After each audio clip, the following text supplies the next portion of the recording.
मोहम्मद बिन कासिम ने हिंदुस्तान को फतह किया, सिंध को फतह किया। सरकारी ख़जाने में 3% रुपया रखा, मस्जिद के लिए नहीं, मंदिर के लिए, कि इससे नया मंदिर बनाओ। मुसलमान बादशाह मंदिर के लिए 100 में 3 रुपये दे रहा है, सरकारी ख़जाने से दे रहा है। नया मंदिर बनाओ और पुराने मंदिर की मरम्मत करो। इसी हिंदुस्तान का बादशाह गुजरा, बाबर, अपने बेटे को बुला करके नसीहत किया, अगर हिंदुओं से दोस्ती चाहते हो तो मंदिर की तरफ आंख उठा करके मत देखना, तोड़ने की बात तो दूर की है, आंख उठा करके भी मत देखना। अगर तुम मंदिर की तरफ गलत नज़र उठाओगे तो तुम्हारी दोस्ती ख़त्म हो जाएगी। तीसरी मिसाल आपके सामने रखने के लिए जा रहा हूँ। मंदिर का मतलब ये होता था 100 एकड़ ज़मीन की मालिक जगह, मस्जिद का मतलब होता था 100 एकड़ जागीर की जगह। टीपू सुल्तान ने यहाँ के गैर मुस्लिमों को कितना मंदिर दिया? 156 मंदिर दिया। मुसलमान बादशाह, मुसलमान नवाब होकर के यहाँ के गैर मुस्लिमों को कितना मंदिर दिया? 156 मंदिर दिया। औरंगज़ेब बादशाह के बारे में इलाहाबाद कोर्ट ने लिखा कि 1659 से लेकर के 1685 ईस्वी तक के बीच में औरंगज़ेब बादशाह ने जो गैर मुस्लिमों को मंदिर दिया है, उसमें एक मंदिर का नाम है महाकाली मंदिर, दूसरे मंदिर का नाम है बालाजी मंदिर, और तीसरे मंदिर का नाम है जैन मंदिर, और पांचवें मंदिर का नाम है कामाख्या मंदिर, गुरुद्वारा का नाम है गुरुद्वारा राम राय। औरंगज़ेब ने मंदिर तोड़ा तो मस्जिद नहीं बनाई, मंदिर तोड़ा तो मंदिर बना करके दिया। ध्यान से सुनिएगा, आपका आखिरी मुताला आपकी खिदमत में लेकर के आ रहा। मुसलमानों में मंदिर को भी मोहब्बत से की निगाह से देखा जाता था। इस हिंदुस्तान में मस्जिद को भी मोहब्बत की निगाह से देखा जाता था। उसकी जिंदा मिसाल आपके सामने रखने के लिए जा रहा हूँ। अजमेर आप गए होंगे, अजमेर की जामे मस्जिद को देखिए, उसमें जैन मंदिर का नक्शा है। और आप जाइए हरिद्वार, देहरादून जाइए, देहरादून में एक मंदिर है, वो मंदिर कब का बना हुआ अभी भी मौजूद है, 1439 ईस्वी का बना हुआ मंदिर है। उसमें अजमेर की जामे मस्जिद का नक्शा है। मुसलमान बनाता था मस्जिद मंदिर के नक्शे से, और गैर मुस्लिम बनाते थे मंदिर मुसलमान की मस्जिद के नक्शे से। इससे भी बड़े हैरत की बात आपको दिखाने के लिए जा रहा हूँ। हिंदुस्तान में भाईचारे की मिसाल दिखाने के लिए जा रहा हूँ। आप जो कब्र बनाते हैं तो मुर्दे का सर किधर होता है? उत्तर की तरफ होता है, और पैर उसका किधर होता है? दक्षिण की तरफ होता है। जब आप कप्तान पुल में जाएंगे देखने के लिए मरघट्टी में, तो लाश को जो रखा जाता है, गैर मुस्लिमों की लाश को जलाने के लिए जो रखा जाता है, उसका सर भी उत्तर की तरफ होता है, पैर दक्षिण की तरफ होता है। दूसरी मिसाल आपके सामने रखने के लिए जा रहा हूँ, बहुत ध्यान से इसको सुनिएगा। आप देखेंगे 80% हिंदुस्तान के मंदिर को देखिए, 80%, 100% मस्जिद को देखिए, उसका रुख किधर होता है? पश्चिम की तरफ होता है। मंदिर बना है, उसका रुख पश्चिम की तरफ है। मुसलमान की मस्जिद बनती है, क्यों? किबले रुख में बन रही है, इसलिए पश्चिम है। और गैर मुस्लिमों का 80% मंदिर किबले की तरफ है। इससे भी बड़ी हैरत की बात आपके सामने रखने के लिए जा रहा हूँ। मुसलमान तवाफ़ करता है, जब 7 बार तवाफ़ करता है तब तवाफ़ मुकम्मल होता है। और गैर मुस्लिम के यहाँ जब निकाह होता है, जब तक 7 मरतबा चक्कर नहीं लगाया जाता, निकाह मुकम्मल नहीं होता। इससे भी बड़ी हैरत की बात दिखाने के लिए जा रहा हूँ। मुसलमान के बच्चे का अकीका होता है, नाम रखा जाता है, सर को मूड़ा जाता है, उसको अकीका कहते हैं। गैर मुस्लिमों के यहाँ देखेंगे, उसका नाम रखा जाता है, सर के बाल को मूड़ा जाता है, उसको नामकरण संस्कार कहते हैं। देखिए हिंदू मुसलमान से कितना करीब, मुसलमान हिंदू से कितना करीब, कि मस्जिद का नक्शा है मंदिर के नक्शे से, और मंदिर बन रहा है मस्जिद के नक्शे से। मस्जिद को भी मोहब्बत की निगाह से देखा जाता था गैर मुस्लिमों की नज़रों से, और मंदिर को भी मोहब्बत की निगाह से देखा जाता था मुसलमान की नज़रों से। 2-3 मिसाल दे रहा हूँ, सुनने के लिए मुकम्मल तैयार हैं? दोनों हाथ उठा दीजिए इंशाल्लाह। बिल्कुल जलसा आपका ख़त्म हो रहा है, ध्यान से सुनिएगा। मुरारजी भाई देसाई इस हिंदुस्तान के वज़ीर आज़म थे, सोमनाथ का मंदिर चलाते थे। तो देखा कि सोमनाथ यहाँ है, मस्जिद वहाँ है, सोमनाथ का मंदिर यहाँ है, मस्जिद वहाँ है। मंदिर तो आबाद है, मस्जिद वीरान। मुसलमानों से खिताब किया, ओ मुसलमानों, ये सेकुलर मुल्क है, यहाँ मंदिर होगा तो मस्जिद भी होगी, मुसलमान होगा तो हिंदू भी होगा। मैं हाथ जोड़ करके आप लोगों से कहता हूँ, एक मौज़िन दे दो, एक इमाम दे दो। मैं नहीं चाहता कि मंदिर तो आबाद हो और अल्लाह का घर वीरान हो जाए। आखिरी मिसाल पर ख़त्म कर रहा हूँ। बाबरी मस्जिद टूट गई, सवाल हुआ अदालत में कि यहाँ पर मंदिर था, साबित हुआ मंदिर नहीं था। राम पैदा हुए, साबित नहीं हुआ। मस्जिद थी तो हाँ थी, इसको तोड़ दिया गया, हाँ तोड़ दिया गया, साबित हो गया। अक्षय ब्रह्मचारी कहते हैं हिंदुओं से, हिंदू भाई मुझे ये बताओ इंसाफ से, तुमने कहा कि वो राम मंदिर है, राम किस हस्ती का नाम है? उस हस्ती का नाम है जिन्होंने अपने भाई के लिए रात पात छोड़ दिया। अगर तुम राम मंदिर का ऐलान करते हो तो क्या अपने छोटे भाई मुसलमान के लिए उसकी मस्जिद नहीं छोड़ सकते? राम के नाम पर सियासत करने वाले, राम का मजाक उड़ाने वाले। काम करुद और लोभ कमारा, जगत न आया रास। जब जब राम ने सितम लिया, तब तब पाया बनवास। काम करुद और लोभ कमारा, जगत न आया रास। जब जब राम ने सितम लिया, तब तब पाया बनवास। छोड़ के अपने महल दो महले, जंगल जंगल फिरना, औरों के सुख चैन के खातिर हर संकट में घिरना। है यही राम के लेख की रेखा, आ गया अब विश्वास। जब जब राम ने सितम लिया, तब तब पाया बनवास। दो तीन मिसाल आपके सामने आएगी, जलसा आपका ख़त्म हो जाएगा। सुनने के लिए तैयार है? दोनों हाथ से जोश के साथ उठाइए। आप देखेंगे मुसलमान के घर में जब कौवा बोलता है, पूरब की तरफ, सिर्फ 5 मिनट में ख़त्म हो रहा है। पूरब की तरफ अगर पूरब की छत में बोलता है तो हमारी माँ बहन मुसलमान होकर के क्या कहती हैं कि इधर से दामाद आ रहा। अगर पश्चिम से बोले तो क्या कहते हैं? सनबाप आ रहे। इंसाफ से बताइए कि बाज़ार में 100 कौवे बोलते हैं, ये कहाँ तक सनबाप आते हैं? कितने दामाद आते हैं? ये असल में गैर मुस्लिमों के घर की चीज़ थी, मुसलमानों के घर में भी मशहूर है। एक दोहे में मशहूर ख्याल था गैर मुस्लिमों का, वो ख्याल मुसलमान के घर में भी पाया जा रहा है। मुसलमानों के घर से जाने का नाम ही नहीं ले रहा। इस्लाम पुराना हो गया लेकिन ये ख्याल नया है, दिखाने के लिए जा रहा हूँ। कागा आए मुंडेर पर, भेजे कौन संदेश। कागा आए मुंडेर पर, भेजे कौन संदेश। भैया के संग इस बरस, भैया के संग इस बरस, भाभी गई विदेश, भाभी गई विदेश। दूसरी बात, हमारा मोटरसाइकिल जवान बहुत रफ्तार के साथ चला रहा था, कुत्ता ने रास्ता पास किया, कोई मसला नहीं। जैसे ही बिल्ली ने रास्ता काटा, पेशाब रुक जाता है, डिस्क ब्रेक मारता है। 20 बार इधर थूक रहा, 20 बार उधर थूक रहा, जाने का नाम नहीं ले रहा। क्या मसला हुआ भाई? मसला ये है कि बिल्ली ने रास्ता काटा है, आगे ख़तरा होगा। गलत है, ख़तरा होगा अपने गुनाह की वजह से, ख़तरा कटेगा सदका की वजह से।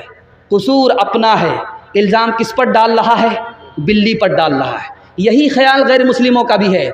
घर की जली बन में गई, बन में लागी आग। घर की जली बन में गई, बन में लागी आग। बन बेचारा क्या करे, बन बेचारा क्या करे, जो है हमारे भाग, जो है हमारे भाग। एक बात देखिएगा, बहुत मशहूर है, रात में अगर कुत्ता बोले और रोए तो लोग कहते हैं कि किसी चौधरी का विकेट गिरेगा। अल्लाह करे कि ये बला टल जाए, ऐसा चौधरी जो फूटी कौड़ी गरीबों को नहीं देता। अल्लाह करे ये मुसीबत टल जाए। देखिए ये मशहूर कहाँ से हुआ, कैसे हुआ, ये आपको नमूना आपकी खिदमत में लेकर के आ रहा हूँ। ये जो मशहूर है कि कुत्ता रोता है, किसी का विकेट गिरता है, गलत है। कुत्ता बला को देख लेता है अपनी आँख से, रो करके इंसान को खबरदार करता है, वो बला उतरेगी तो घुन के साथ, गेहूं के साथ घुन मैं भी पीसा जाऊंगा, इसलिए खबरदार करता है। बाकी ये बात गलत है। बादशाह कुर्सी पर बैठ करके बयान कर रहा था और एक सवाल पूछा कि मेरे सवाल का जवाब दो, मेरी हथेली में बाल क्यों नहीं है? तो वज़ीर खड़ा हुआ, कहा हुजूर 1 मिनट में जवाब देता हूँ। आपकी हथेली में इसलिए बाल नहीं कि आपका देते देते घिस गया है। कहा बेवकूफ़ मत बनाओ, मैं उल्लू का पट्टा नहीं हूँ। तुम्हारी हथेली में बाल क्यों नहीं? कहा हुजूर आपका देते देते घिस गया, मेरा लेते लेते घिस गया है। कहा मैं इतना भी उल्लू नहीं हूँ, इतना सारा जलसा सुनने वाला मजमा, इनकी हथेली में भी बाल नहीं। कहा हुजूर आप हमको ही देते हैं और लेता मैं ही हूँ, आपका देते देते घिस गया, मेरा लेते लेते घिस गया, इन लोगों का मारे अफसोस के हाथ मलते मलते घिस गया है। 8 गांव के चौधरी 12 गांव के राव, 8 गांव के चौधरी 12 गांव के राव, अपने काम ना हो तो अपने काम ना हो तो ऐसी तैसी में जाओ, ऐसी तैसी में जाओ। एक दोहे पर पैगाम आपका ख़त्म हो रहा। आप भी सोचेंगे ये ख़त्म करते करते हम लोगों का जनाजा ही उठा देंगे। बस आखिरी अमीर खुसरू की पहली है, अमीर खुसरू का दोहा है, उस पर ख़त्म कर रहा हूँ। ये मुझे पेश करने का मकसद ये था कि मुसलमान जिस तरह उर्दू को पसंद करते हैं उसी तरह हिंदी को भी पसंद करते हैं। इसकी वजह यह है कि अमीर खुसरू मुसलमान होकर के हिंदी शायर है। दुआ कीजिए अल्लाह उनकी कब्र को नूर से भर दे। जा रहे थे 4 लड़की कुआं से पानी निकालने। अमीर खुसरू को प्यास लगी तो कहने लगे कि बेटी पानी पिला दो। तो लड़कियों ने कहा आपको फ्री में पानी नहीं पिलाएंगे, अब शायर आदमी है, शेर पढ़िए। तो अमीर खुसरू ने कहा कि फरमाइश बताओ। तो एक लड़की ने कहा मुझे खीर खाना पसंद है, खीर पर मिश्रा कर दीजिए। दूसरी लड़की ने कहा कि मेरी माँ चरखा चलाती है, कपड़ा बुनती है, चरखा पर मिश्रा कर दीजिए। तीसरी लड़की ने कहा कि मेरे घर में कुत्ता है, रात भर जागता है, घर की हिफाजत करता है, कुत्ते पर मिश्रा कर दीजिए। चौथी लड़की ने कहा कि मेरा बाप मुहर्रम में ऐसा ढोल बजा जाता है कि वो ढोल ही पचक जाता है, ढोल पर मिश्रा कर दीजिए। चारों लड़की की फरमाइश को अमीर खुसरू ने 2 मिसरे में पेश किया। खीर पकाई जतन से चरखा दिया जलाए, खीर पकाई जतन से चरखा दिया जलाए, आया कुत्ता खा गया, आया कुत्ता खा गया, बैठ के ढोल बजा ला पानी पिला। इंसान की औलाद है इंसान बनेगा, मालिक ने हर इंसान को इंसान बनाया, हमने उसे हैवान और शैतान बनाया। कुदरत ने तो बख्शी थी हमें एक ही धरती, हमने कहीं भारत कहीं ईरान बनाया। जो तोड़ दे हर बंद वो तूफान बनेगा, इंसान की औलाद है इंसान बनेगा। नफरत जो सिखाए वो धर्म तेरा नहीं है, इंसान को जो रोंदे वो कदम तेरा नहीं है। कुरान ना हो जिसमें वो कागज नहीं तेरा, गीता न हो जिसमें वो कलम तेरा नहीं है। तू अमन का और सुलह का अरमान बनेगा, इंसान की औलाद है इंसान बनेगा। ध्यान से सुनिएगा, मदरसे का कितना एहसान है हमारे ऊपर। 4 एहसान। पहला एहसान, अगर ये मदरसा नहीं होता इस्लाम की हिफाजत नहीं होती। अगर ये मदरसा नहीं होता हम इंसान नहीं इंसान से भी बदतर होते। अगर ये मदरसा नहीं होता तो निकाह की दौलत हमें नसीब नहीं होती। अगर ये मदरसा नहीं होता हमारे बच्चे को फ्री में तालीम नहीं मिलती। मैं आपके सामने बयान कर रहा हूँ, आप मेरे बयान को सुन लें। आप पूछेंगे तुमने पढ़ाई कहाँ किया, मैं कहूँगा मदरसे में। आप कहेंगे कितना पैसा तुम्हारे बाप ने खर्च किया, मैं कहूँगा कुछ भी नहीं, कौम का पैसा था, मदरसे का एहसान था, फ्री में तालीम हासिल करके मैं आपको बयान सुना रहा हूँ। मदरसे के 4 एहसान।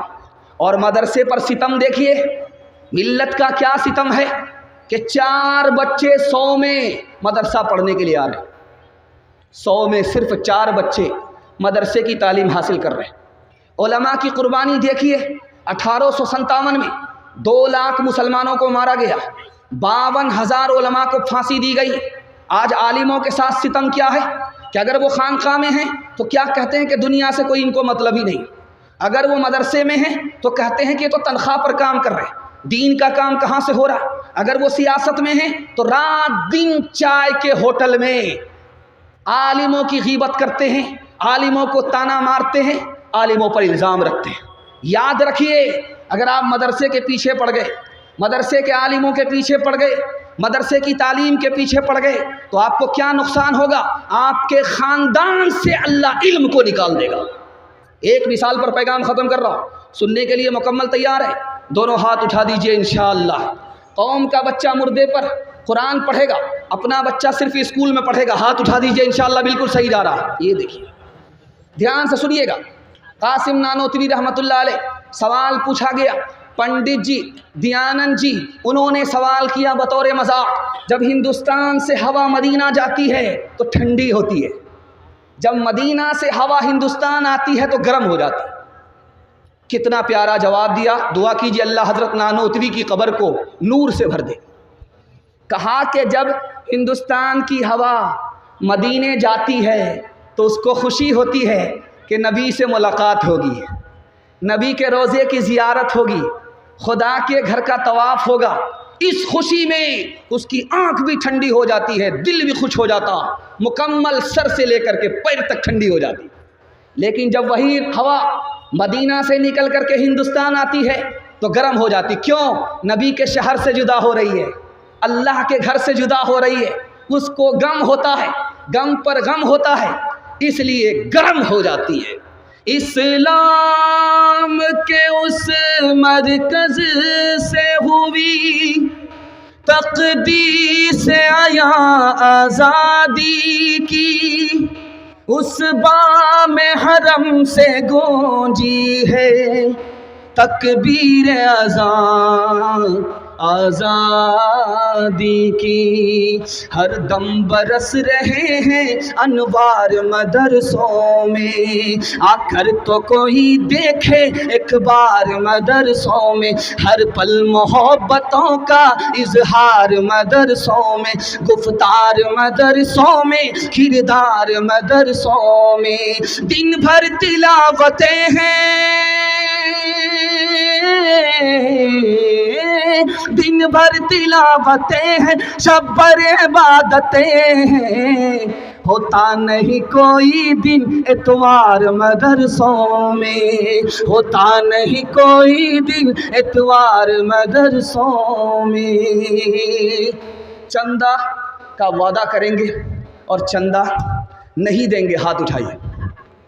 खैर माशाल्लाह, यहाँ डिस ब्रेक आप मार करके आपने दिल खुश कर दिया कि आप दिमाग से मुकम्मल तैयार हो चुके। दूसरा पैगाम आपकी खिदमत में लेकर के आ रहा हूँ, इसको बहुत ध्यान से सुनिएगा। अल्लाह आपके जलसे को कबूल फरमाए, दीन दुनिया दोनों की भलाई से अल्लाह आपको मालामाल फरमाए। ध्यान से सुनिएगा, सुनाने के लिए जा रहा हूँ। हज़रत अबू बकर से कहा गया, मक्के में अगर रहना चाहते हो तो कुरान को छोड़ना पड़ेगा। हज़रत अबू बकर से कहा गया है, अगर मक्के में रहना चाहते हो कुरान को छोड़ना पड़ेगा। हज़रत अबू बकर का जवाब सुनिए, मैं मक्के को छोड़ सकता हूँ, अपना वतन छोड़ सकता हूँ, कुरान नहीं छोड़ सकता। दूसरी मिसाल आपके सामने आ रही है, बहुत ध्यान से सुनिएगा। अल्लाह इस बच्चे को इल्म में, अमल में बरकत अता फरमाए। मदरसे के लिए इन्होंने चंदा दिया है, ध्यान से सुनिएगा। दूसरा नमूना आपकी खिदमत में आ रहा है। मुसलमान लड़का ईसाई लड़की पर आशिक हो गया, माँ बाप ने कहा कि इस शर्त पर तुम्हारा निकाह होगा, तुम्हें कुरान को छोड़ना पड़ेगा। कुरान को उसने जैसे ही छोड़ा, ख़ानदान छूट गया, ईमान से हाथ धो बैठा, कुरान को छोड़ा, सब कुछ से महरूम हो गया। तीसरी मिसाल आपके सामने रखने के लिए जा रहा हूँ। अल्लाह के रसूल की मजलिस है, हज़रत उस्मान खड़े हुए, सारे लोगों के कान खड़े हुए। हज़रत उस्मान क्यों खड़े हुए? अल्लाह के रसूल ने पूछा, ए उस्मान क्यों खड़े हुए? कहा या रसूल अल्लाह, अपनी 3 चीज़ें बताने के लिए खड़ा हुआ हूँ कि मुझे 3 चीज़ें बहुत पसंद हैं। कहा उस्मान बताओ। सुभान अल्लाह।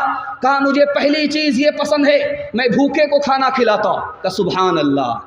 नंगे को कपड़ा पहनाता हूँ। कहा सुभान अल्लाह। कहा कुरान की तिलावत करता हूँ, मेरा दिल मुअत्तर हो जाता है, कुरान की तिलावत मुझे पसंद है। कहा सुभान अल्लाह। अब जानते हैं उस्मान कुरान को पकड़ने की वजह से कितने बड़े मालदार हुए, आपको सुन करके हैरत होगी। 35,000 दिरहम में मुसलमानों के लिए कुआं खरीद करके देने वाला कोई और नहीं था, उस्मान ही था। 4,000 दीनार में मुसलमानों के लिए कुआं खरीद करके देने वाला कोई और नहीं था, हज़रत उस्मान ही थे। दूसरी रिवायत, अल्लाह के रसूल सल्लल्लाहु अलैहि वसल्लम को हज़रत उस्मान ने अपने घर में बुलाया और कदम को गिन रहे, जाने में अलग और वापिस होने में अलग। अल्लाह के रसूल ने पूछा, उस्मान मेरे चलते हुए मेरे कदम को क्यों गिनते हो? कि या रसूल अल्लाह, आप नबी हो, आपकी इज्जत में हर कदम के बदले उस्मान एक एक गुलाम आज़ाद करना चाहता है। जंग के लिए हज़रत उस्मान ने कितनी दौलत दी? 300 ऊँट दिया। अल्लाह के रसूल की गोद में 100 अशरफी दे करके हज़रत उस्मान के लिए अल्लाह के रसूल ने फरमाया, ऐ मेरे परवरदिगार, जिस तरह उस्मान ने मुझे खुश कर दिया, तू भी उससे खुश हो जा। आप समझते हैं कि मेरा बेटा हाफिज़े कुरान होगा, गरीब होगा, कहाँ से कमाएगा? मैं आपसे गारंटी लेकर के जाता हूँ, आप सिर्फ कुरान की मोहब्बत में अपने बच्चे को कुरान की तालीम दिलाइए, अल्लाह उस्मान का नमूना पैदा फरमाएगा। तो 3 मिसाल आपके सामने रखने के लिए जा रहा हूँ। मुसलमान मास्टर है, बच्चा 2 साल से मदरसे में स्कूल में नहीं आ रहा, बाप को बुलाया, तुम्हारा बच्चा 2 साल से स्कूल में नहीं आ रहा है। का मेरा बच्चा भी मदरसा में पढ़ रहा है, 15 पारे हिफ्ज़ हुए हैं, 15 पारे बाकी हैं, 2 साल और पढ़ेगा, कुरान मुकम्मल हो जाएगा, उसके बाद मदरसे में आ जाएगा। वो मुसलमान मास्टर मुसलमान होकर के क्या कहता है? कलेजा मुंह को आ जाएगा। 2 साल तुम्हारे बच्चे के बर्बाद हो गए, 15 पारे हिफ्ज़ के चक्कर में, कुरान को मुकम्मल करने के चक्कर में रहोगे, 4 साल बर्बाद हो जाए। दूसरी मिसाल आपके सामने आ रही है, ध्यान से इसको सुनिएगा। आपके ख़ानदान में कोई बच्चा अगर खड़ा हो जाए कुरान पढ़ने के लिए, आपको ताना नहीं मारना है, बहुत भारी नुकसान उठाना होगा। आप हौसला दीजिए, हाँ शाबाश बेटे, हाफिज़ कुरान बन जाओ, माँ बाप को सर का ताज मिलेगा। ताना नहीं मारना है। कुरान पढ़ कर के क्या होगा?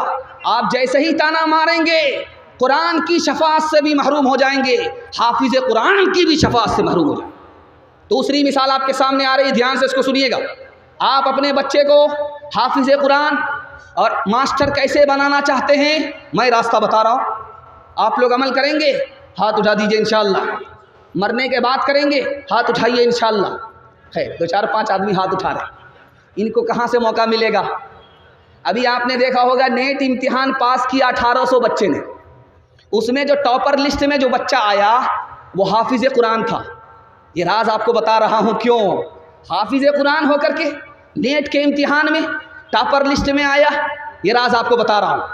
5 साल आप स्कूल में अपने बच्चे को पढ़ाइए, 5 साल, उसके बाद स्कूल से उसको निकाल करके 3 साल के लिए मदरसे में दाखिल कर दीजिए। 3 साल के अंदर वो हाफिज़ कुरान हो जाएगा। उसका दिमाग इतना तेज़ हो जाएगा जैसे पत्थर पर चाकू तेज़ हो जाया करता हो। अब उसको मदरसा से निकाल करके स्कूल में दाखिल कर दीजिए, सारे बच्चे को वो पीछे कर देगा, कोई बच्चा उसको पीछे नहीं कर सकता। जिसने कुरान को याद कर लिया उसके बाद उसके लिए कोई किताब मुश्किल नहीं है।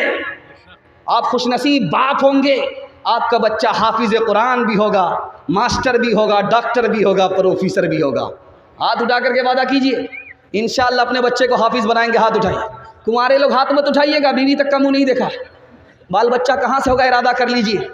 ध्यान से सुनिएगा। जलसा में शौहर भी आया, जलसा सुनने के लिए, दस्तारबंदी का जलसा था। बीवी भी आई जलसा सुनने के लिए, पिंडाल में बैठ गई। दस्तारबंदी जब हुई, बच्चों की सर पे दस्तार जब आई तो बीवी बहुत ज़्यादा खुश हो गई। बीवी बहुत ज़्यादा खुश हो गई। असल में ये बूढ़ा मैक है, जवान से इसका मुकाबला हो गया है। ये कहाँ तक साथ देगा? जिस तरह भी साथ दे रहा गनीमत है। अब आई बीवी जलसा देखने के लिए, शौहर आया जलसा देखने के लिए, तो देखा कि दस्तारबंदी हुई, तो बीवी ने जाकर के कहा कि मियाँ एक बात सुनो, तुम हाफिज़ बन जाओ। कहा कि मेरे बाप से भी नहीं होगा, बूढ़ा तोता क्या सीखेगा, बचपन में तो हिफ्ज़ किया नहीं, अभी कहाँ से होगा। कहा नहीं नहीं तुमको करना होगा। अब बीवी की जिद अम्मी को पूरी करनी है। कहा नहीं नहीं नहीं ये मेरे बाप से भी नहीं होगा, ये कभी नहीं होगा, बूढ़ा तोता क्या सीख सकता। कहा कि हाँ तुमसे बिल्कुल आसान है, हाफिज़ बनना तुम्हारे लिए बिल्कुल आसान है, मैं जानती हूँ कि तुम कैसे हाफिज़ बनोगे। तो बीवी ने कहा कि देखो तुमको इनाम दूंगी। तो शौहर ने कहा क्या इनाम दोगी? कहा कि अगर तुम हाफिज़ बन जाओगे तुमको दूसरी शादी की इजाज़त दे दूंगी। अब क्या था, रात दिन एक करके 6 महीने में हाफिज़ कुरान हो गए। फज़ले फिर क्यों न हो मुमताज़ इस्लाम, दुनिया भर के मज़हब में, वहाँ मज़हब किताबों में, यहाँ कुरान सीनों में, यहाँ कुरान सीनों में। फज़ले खुदा से साहिब ज़ीशान हो गया, जो खुश नसीब हाफिज़े कुरान हो गया। उसको जला सकेगी ना दोज़ख की आग भी, महफूज जिसके सीने में कुरान हो गया। वो वालिदैन हश्र के दिन होंगे ताजदार, जिनका दुलारा हाफिज़े कुरान हो गया। 10 ऐसे आदमी को वो जन्नत दिलाएगा, दोज़ख में जिनके जाने का ऐलान हो गया। बहुत अच्छा दूसरा पैगाम निकल गया, आपने दिल खोल करके हौसला दिया। अल्लाह आपके सुनने को हमारे सुनाने को बेहद कबूल फरमाए। तीसरा पैगाम आ रहा, तेज़ी के साथ आ रहा, ज़बान की रफ्तार बता रही है कि आप लोग मोहब्बत में सुन रहे हैं।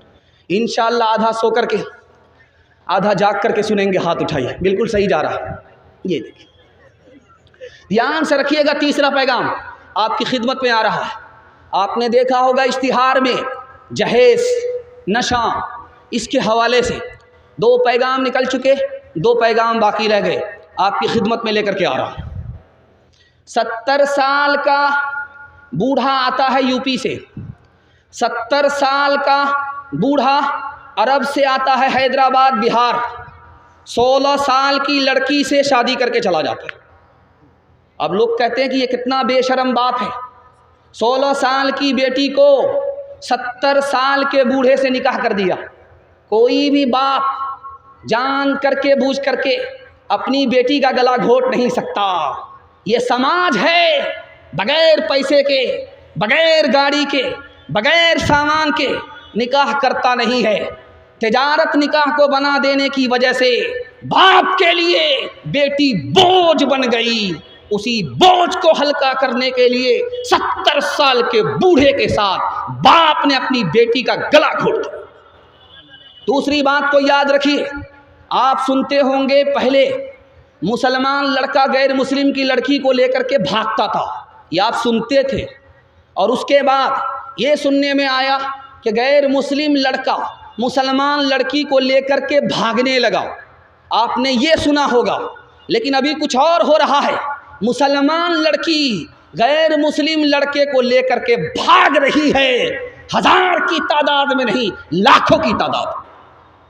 अब मैं इसकी वजह बताने के लिए जा रहा हूँ, इसको ज़रा ध्यान से सुनिएगा। दुआ कीजिए खालिद सैफुल्लाह रहमानी दामत बरकातहुम के लिए, अल्लाह उनकी उम्र में बरकत अता फरमाए, इल्म में बरकत अता फरमाए।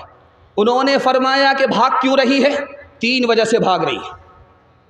बाप को बेटी से कोई मतलब ही नहीं है, बेटी कहाँ से आ रही है, कहाँ जा रही है, कोई मतलब नहीं है बाप को। किससे बात कर रही है, कोई मतलब नहीं है। इसलिए सूने घर में बकरी सवासी, बेटी की आबरू जा रही है, ईमान जा रहा है। दूसरी वजह ज़रा ध्यान से सुनिएगा, आंख बंद करके अररिया में जाकर के बेटी का दाखिला करा दिया। ये नहीं देखा कि ये लड़की का स्कूल है या लड़के का स्कूल है। आंख बंद करके ये बाप अपनी बेटी का उस स्कूल में दाखिला कराता है जिसमें लड़का भी पढ़ रहा है। अब इश्क और मोहब्बत का चक्कर हुआ, लड़की गैर मुस्लिम के साथ भागी, आबरू अलग गई, ईमान अलग गया। तीसरी बात को याद रखिए, ये लड़की क्यों भाग रही है? समाज ने लड़की को बोझ बना दिया। पहले ये सुनने में आता था जो शेख बिरादरी के लोग हैं यही लोग ज़्यादा डिमांड करते हैं। अब उसके बाद इन लोगों ने क्या किया, शेख को पीछे करने के लिए रास्ता इख्तियार किया। बेटी की शादी शेख में कराएंगे और बेटी की शादी कुलैया में कराएंगे। कुलैया बेटी है, कुलैया लड़का होगा, लेकिन जहाँ बेटा डॉक्टर बना, प्रोफेसर बना, तो अब कुलैया की बेटी उसके लिए लायक नहीं है। अब ये शेख की बेटी को तलाश करते। क्यों? ये बेईमान बाप जानता है नगद अलग मिलेगा, 4 चक्का अलग मिलेगा, माला माल हो जाएंगे। इस निकाह को तिजारत बनाने के नतीजे में लाखों लड़की गैर मुस्लिम के साथ भाग रही है। जिम्मेदार ये पूरा समाज है।